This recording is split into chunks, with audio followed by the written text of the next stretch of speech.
Welcome to the Marketing for Startups podcast. If you're trying to figure out marketing for your startup, then you're in the right place. In this podcast, we go high level, looking at the intersection of branding, data, and leadership to offer you a marketing playbook to grow and scale. Join me each week for in-depth interviews, tactical advice, and practical trainings. Hi, I'm your host, Victoria Hajar, veteran marketer and startup enthusiast.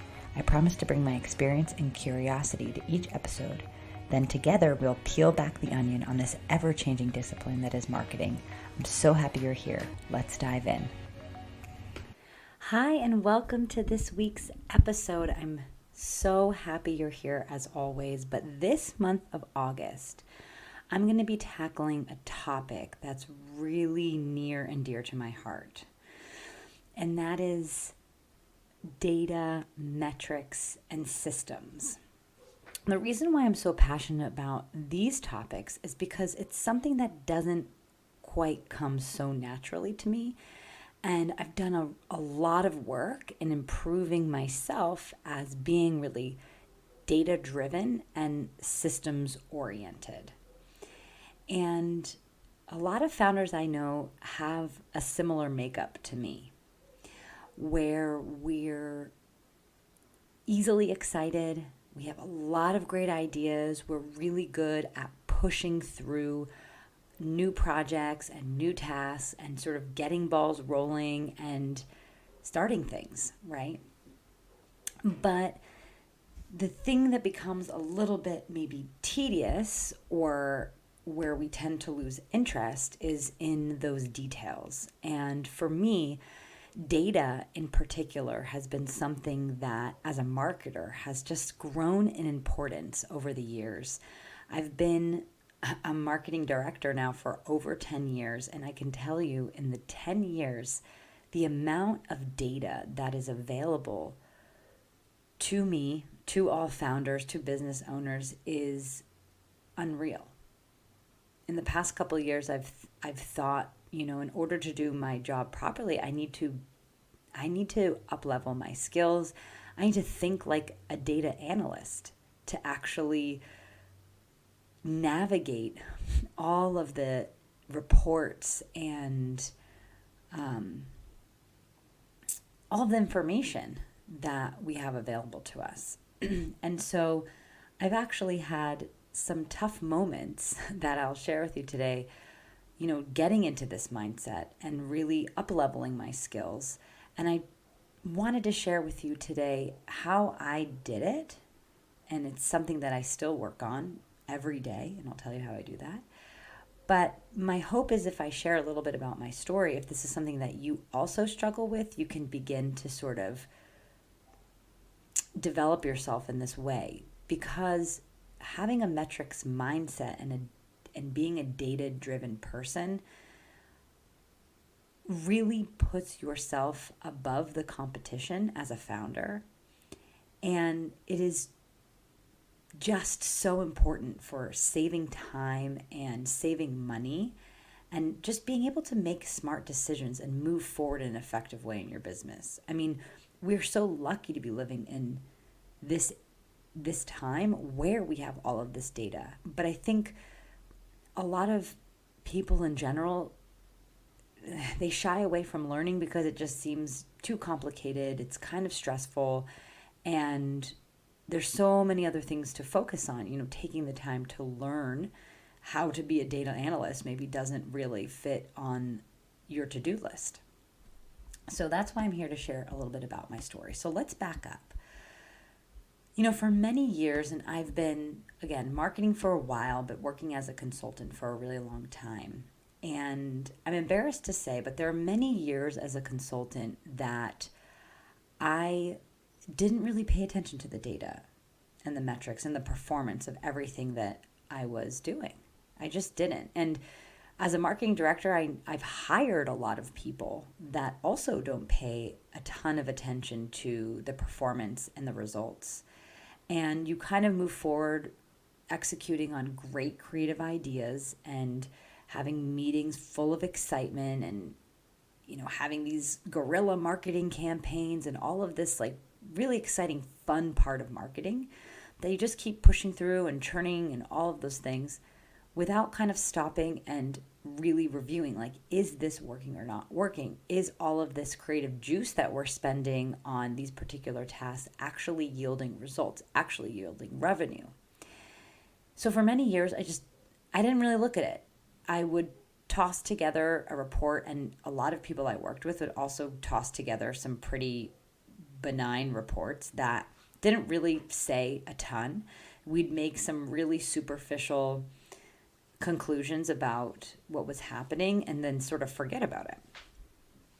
And I believe I was able to kind of get away with that for so long because the founders that I worked with also wasn't holding me accountable for that level of analysis. Now, granted, over the years, again, as I mentioned, the level of data has changed tremendously, right? I mean, nowadays, there's software for connecting almost every system and really advanced reports that you can get. And now AI, like, not to mention, how AI is playing into sort of data and improving performance. But I do find it interesting upon reflecting to record this episode that there are so many founders that also weren't looking at the data themselves or really digging into the data. And it wasn't until I worked with my most seasoned founder to date. And this was a couple years back. I worked with a founder that had 3 previous exits. So a really seasoned founder. And as soon as I entered that project, I knew that I was operating on a completely different level. And I was brought in to assess the marketing and to actually steer the ship in a different direction because marketing had stopped performing and we had to go through quite a bit of analytical information to make some key decisions on how to move forward. And the process was a new one when I was doing it. It was quite a new kind of project that I was working on, but I was really excited because at that part in my consulting career, I was really itching to up my game and to start working with more scale-ups and on just kind of bigger accounts. But this seasoned founder was really difficult to work with. And one of the difficulties was because he was incredibly data-driven. And for me, as being someone that has sort of hidden behind, I'm pretty good at sort of working a room and talking to people and kind of have that sort of personality that connects nicely with people. I'm quite outgoing. And that's sort of how I got into the project. But once I got into the project, I realized that I was definitely over my head in terms of data and all of the formulas. And I was expected with this particular founder to be incredibly sharp with not only, the basic data that, I was accustomed to, which was like, cost per lead and sort of, client acquisition costs and these kind of basics, but deeper analysis, really being able to dig into long-term forecasting. And this business was a SaaS model. And I hadn't worked with many SaaS models at the time. And so there were even tons more of acronyms and data that we were collecting that were really foreign to me. But if I can sort of paint the picture a little bit on how I felt during this period, I knew I was above my head and I was happy because I wanted to push myself. And I know that I needed to sort of get working with a founder that was at a higher level that was going to demand more from me so I could learn. But it was so painful because I'm a person that has thought always of myself as being bad with numbers. So much so that if someone asks me like simple multiplication and division questions like off the cuff and wants me to answer them, like I freeze. Like I literally have anxiety. And so I found myself in this situation where I was being quizzed on, formulas for different costs and, quarter over quarter, year over year, percentage upticks or downticks, but on the fly, right? And it's fine to do that when you're prepared to present it and you're preparing it, with some, in the privacy of your own home, and you can use a calculator and all that stuff and Google certain formulas.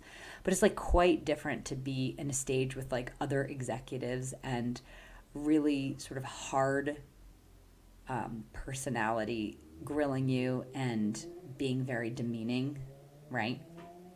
And so what ended up happening was, I became petrified to get into almost any meeting with this guy because of the data, of not feeling like I was data driven enough, not feeling like I had all of the formulas memorized enough, all of the acronyms memorized enough.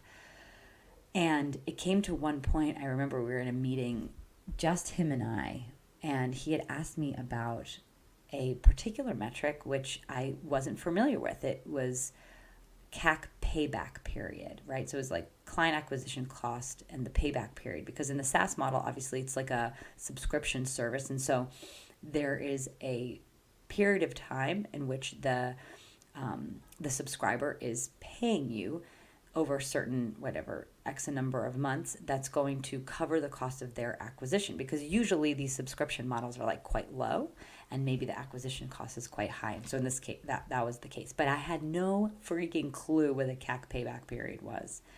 And I was like shaking in this meeting and completely like frozen as he sort of yelled at me, being like, you don't even know what a CAC payback period is. Like, what are you doing here? All this stuff. And it was so embarrassing and it was so shaming.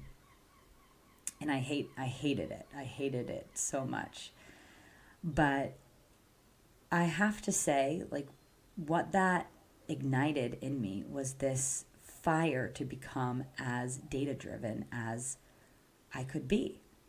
And it wasn't so much needing to know how to do all of the math on the fly. That wasn't actually really the issue, although that's what I was focused on. It was the confidence, it was the mindset around the whole topic that this guy just saw right through me and just kind of like latched himself into that insecurity, and that was just his personality type. But I felt this deep shame because as a marketer, right, and having sort of so much experience on strategy and pushing projects forward, and sort of I've spent so many years getting my systems down in terms of how I run my meetings, how I lead my team, how I get the most out of my team, and plan the quarterly goals and all this. And I had for so many years avoided this data issue because I just didn't think I could do it, right? But from this experience, ignited inside me was this deep, deep desire to become as confident in data and metrics in the business as this founder was, and as confident as any man that I had come up against, either as investors or other founders, that just I admired that ease with the numbers and that confidence around the data, and just that feeling of knowing that that person is very switched on because they understand perfectly the metrics in their business. So for years, I took university courses, LinkedIn courses, YouTube courses, and I learned the basics. I mean, even to this day, I have a stack of like note cards, like what are those, like, yeah, those like note cards, those line note cards on my desk that has, lifetime value calculation, like client acquisition cost, cost per click, all of these formulas like right there. So I always can have them at hand. But it wasn't, again, it's not the mechanics of knowing the answer. Like that is learned. So through that process, I realized, because I came across months later, after sort of like being done with that horrible founder, I found myself in a pitch meeting where I was also grilled on metrics and was brought back to that anxious anxiety feeling. And I was like, there has to be something more than this, because I know the numbers. Like I know the formulas. I know how to read a scorecard. I understand all of the stuff. But it was much deeper than that. It was confidence.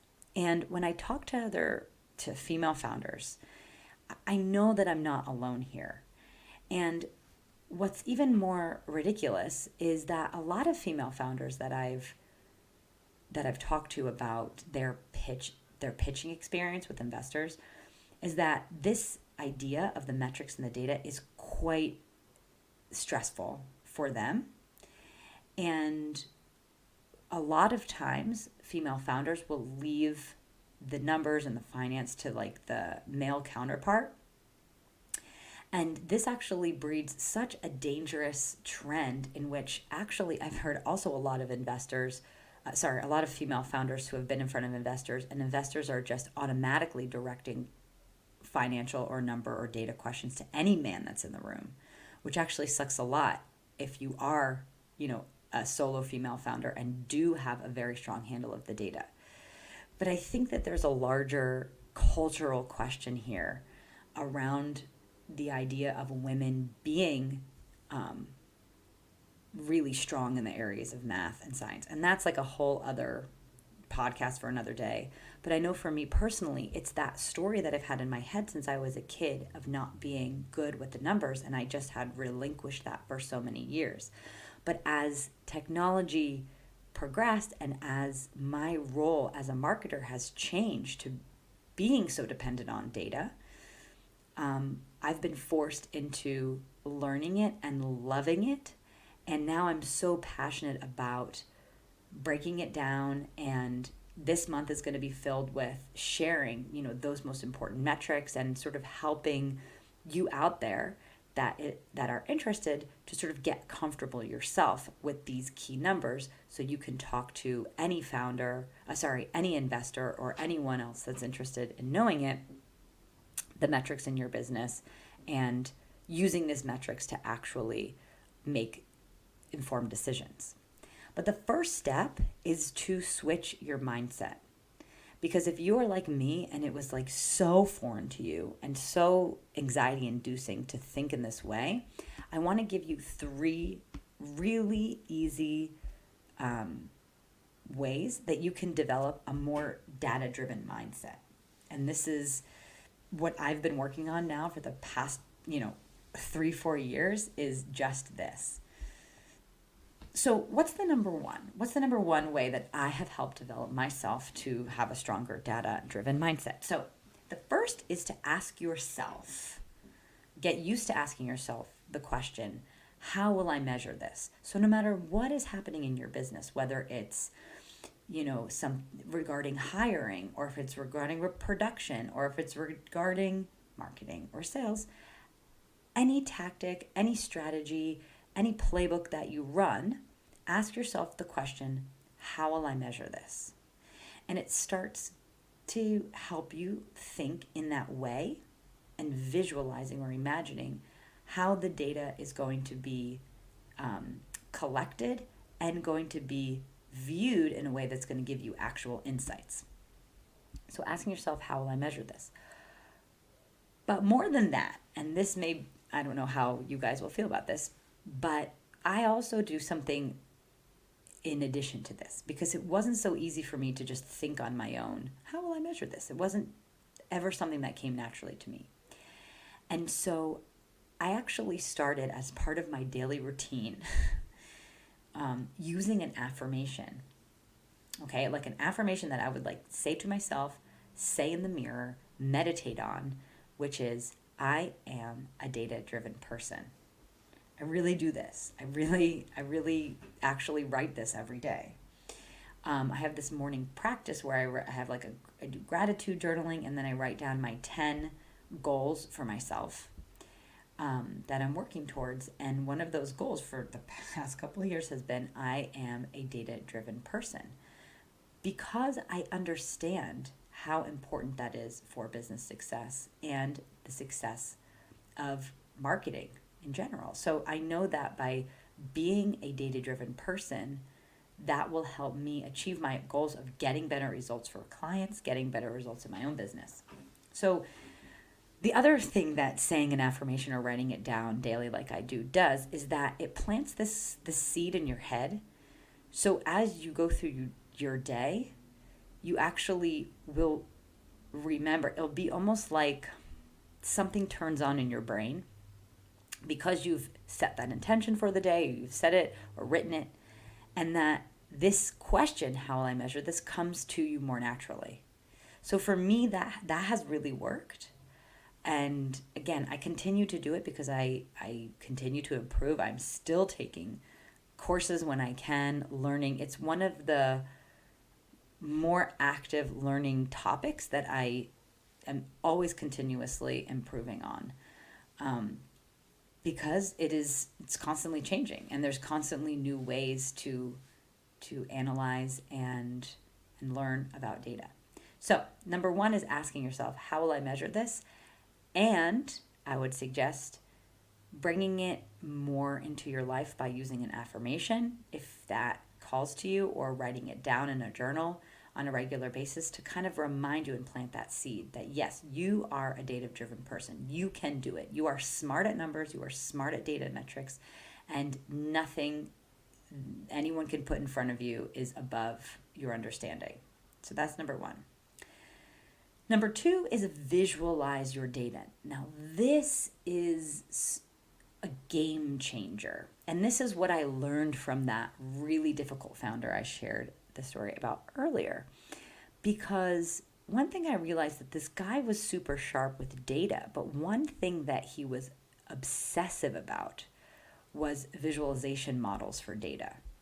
And he was constantly yelling at everyone about how to visualize the data better, and that he wasn't liking the models that they put together and all of these things.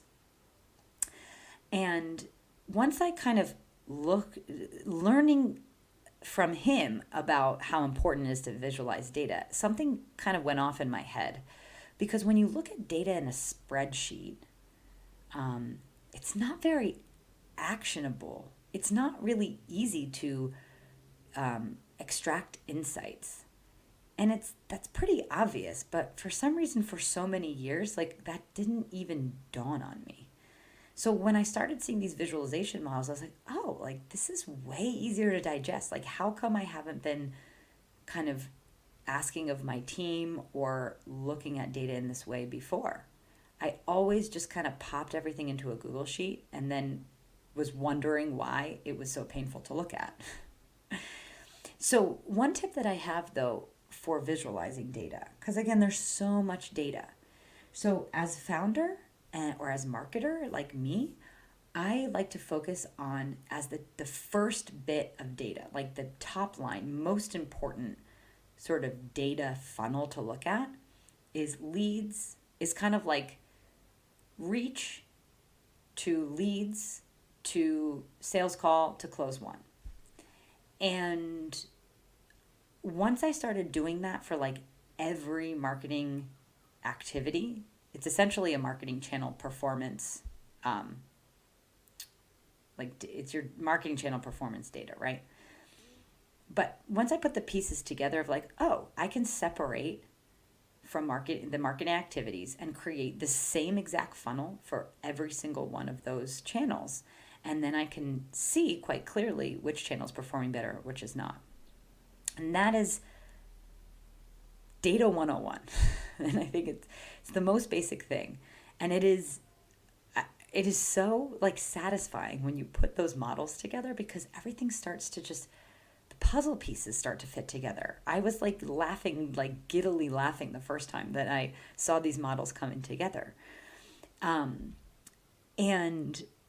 what's really cool, or a really good place to start, is once you see those funnels, it's so obvious to you, like what's working and what's not working. And what I suggest is double clicking onto any curiosity or any questions that you have. Not going, so starting really wide and from like a 36,000 foot view by making this model that I suggest, and then very slowly digging little by little into the data. So I'll give you an example, okay? If you're like saying, what the hell are you talking about? I got you. So let's talk about different channels, okay? We've got organic social, we've got our website traffic, right? Like our direct website traffic, our organic website traffic, we've got paid ads. So let's look at organic website traffic, okay? If you are seeing that channel is producing more closed won deals or less closed won deals, let's say less closed won deals, my question would be, oh, I wonder why this is less closed deals. Is it because this channel has less booked calls? Or does it have similar amount of booked calls, like yielding from this funnel, as other channels? Okay, so if we decide that they're the same amount of booked calls than other channels, then there must be some presumption or something that's going on with that lead that comes through that channel. And then you can double click and you say, well, when these organic leads show up on our website, what page do they usually land on? Are they coming to the home page, or are they getting to a landing page, or are they getting into a different page of the website? And as you can see, you can start pulling at the yarn. And then maybe you can start making some interesting conclusions like, oh, well, I see that this blog is actually where a majority of traffic is coming into, and this blog deals with a certain subject, and perhaps this certain subject would attract people that we can't help, right? But so you kind of start pulling the yarn and sort of digging very slowly and asking these questions, and then you can use the data to help answer those questions. So this is quite different than like opening up Google Analytics and just trying to make sense of what's going on, because doing it from sort of that high level and then working into the details, you can start developing this story, right? And when I'm going on this process, I even write it down. I look at the big picture, I make some conclusions, I ask these questions, and then I kind of try to answer these questions that I have. And I find that it's a really helpful way for me to get more granular with the data and analyze it, rather than just kind of like opening up these pages of data and trying to figure out what's going on. So going from like the outside in. So that's step 2, is visualizing the data. And on this journey, any way that you can visualize, I believe is really helpful. So, if you do start digging into Google Analytics, for example, there's a lot of different views that you can be looking at data at, and kind of pick the ones that you feel most connected to, the ones that kind of spark you or feel like they make the most sense for you visually. Okay, and so the third and last tip I have for becoming more data-driven, having a more data-driven mindset, is digesting other businesses' metrics. So how do you know if your results are good or bad? Okay, so as a marketer, I like to look at benchmarks, and you can just like Google benchmarks for any kind of marketing activity, and you can kind of do a nice search based on your vertical, your specific like business type that you have. And that's helpful. It's really helpful to kind of like at least have that starting number so you can see where you are in the whole scheme of things. And you'd be surprised like how much you can find. And by going on this journey, just like through Google searches, you can find really cool things. Like I've found like end of year reports, I found investor decks, I found such great information.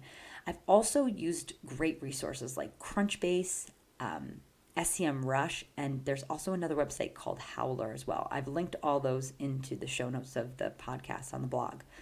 But once you kind of start getting curious about other competitive businesses, like if you look at your direct competitors, you start looking at their data. I found like just the act of doing that helps bring the data to life a little bit more, because you can start looking at, okay, the results they're getting, and you can even, I mean, there's so much that you can find online. You can see how much money your competitors are spending on ads. You can look at ad performance of your competitors. There's so much information out there. And this seems obvious to like, ad managers, for example, but like the average founder, I don't think really understands how much you can dig into what the competitors are doing. So digest those other metrics, look at other businesses' pitch decks, look at other businesses' reports. There's so much out there. And it really helps to bring this all home for you. It really helps you to make sense of all this as well. So I hope that this gave you some new ideas. I don't know if having a data-driven mindset is something that you struggle with or something that's even ever crossed your mind. And if it hasn't, I hope that I've given you some food for thought, because doubling down and understanding the data and the metrics in your business not only will help you improve your performance in whatever function you're controlling in your business mostly, but it also helps the performance of everything that you're doing. And I would say that as you develop your data-driven mindset, to pass it on to the people that are working with you. Because, and I'll leave you with this, unless you're a person that is an ad manager or someone that is an SEO consultant, and you've worked in those kind of functions, I find that data analysis is not something we're all naturally born knowing. And this may seem stupid and obvious, but I feel like if you have a similar personality to me, I mean, I just carried so much shame for so many years of like, how come I'm not an expert at all of this data analysis? Like, how come I can't just do it? It must not be that hard. And none of it really, it isn't that hard, but it is a skill to learn. So don't beat yourself up if you feel like it's confusing to you or you've avoided it before. Be gentle with yourself and start with these 3 steps that I mentioned, right? And it's just a simple mindset shift that's going to help build your confidence. And as you build your confidence, you'll be more open to learning, and you'll be more receptive to retaining information, and you'll just generally be more confident talking to others about the data and metrics in your business. So this month is filled with a lot of great information about data and metrics. So I hope that this is an interesting topic for you, and I hope that you join me for the rest of the next couple episodes in this series. And until then, I'll leave you with last note. If you are a startup founder and you've found yourself just completely wondering if your marketing was working or not, and sort of don't even know how to put the data together in your business because you feel like none of the marketing activities or sales activities that you are doing are working, I think you more than ever is a person that would really benefit from getting the go-to-market strategy checklist. If you go into the show notes of this podcast or on the blog, or even just the homepage of Ugly Ventures, that's ugly with an I, UGLI ventures.com, you can grab a free template for the go-to-market strategy checklist. It's this super fun live document. I have videos in there. There's checklists to tick things off. It's like a live document. So many fun tips and stuff in there, but it's a really great way to get you started, make sure your bases are covered with your marketing strategy so you can build out a really informative scorecard to help you track all the metrics. And then, of course, using the tips that I gave you today, analyze those numbers confidently. All right, that's it for this week. Can't wait to see you again back here next week. Bye for now. You did it. You made it to the end of the episode. Thanks for sticking around with me and listening all the way to the end. I really appreciate you as an audience member, and I hope that you found this helpful. If you did like this episode, it would mean so much to me if you subscribed, If you rate and review this podcast, it helps other people know that this podcast has something worth saying. It also would be super awesome if you could take a screenshot and share on Instagram and tag me at Ugly Ventures, UGLI Ventures, VENTURES. I am always so appreciative to hear from you, and I hope to see you back here next week on the Marketing for Startups podcast.